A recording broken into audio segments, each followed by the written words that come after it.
Since some people seem to still think I'm exaggerating this stuff. Mencius Moldbug. September 17, 2007. Unqualified Reservations. Narrated by Skeptical Waves. Since some people seem to still think I'm exaggerating this stuff.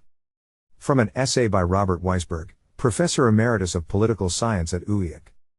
My experience is probably typical, and thus the fear of giving offense consigns thousands of graduates to incomplete educations. Sort of like proper Victorian sex education.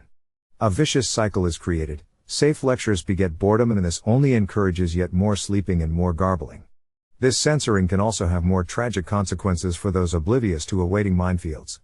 I had a distinguished colleague, Stuart Nagel, whose tale is worth telling. He taught public policy and one day explained that black businesses in Kenya were uncompetitive against Indian-run enterprises since blacks were too generous in granting credit to friends and family. He had been invited by the government of Kenya to study the situation and suggested better business training for black Kenyans. The topic was indisputably part of the course and thus totally protected by UP academic speech guidelines. Stuart was also extremely liberal on all racial issues. Nevertheless, to condense a long story, an anonymous letter from irritated black students complained of Nagel's racism and included the preposterous change of workplace violence.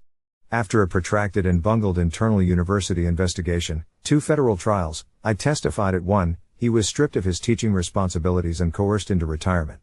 Interestingly, having been charged as racist, his departmental colleagues, save 2 conservatives, abandoned him.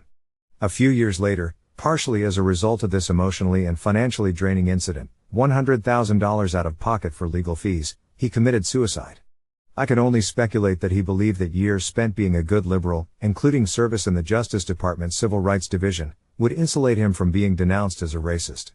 Nor would he have anticipated that the university would spend the hundreds of thousands in legal fees to punish a famous tenured faculty member who offended 2 students. Nagel's sad saga undoubtedly provided useful lessons to many others.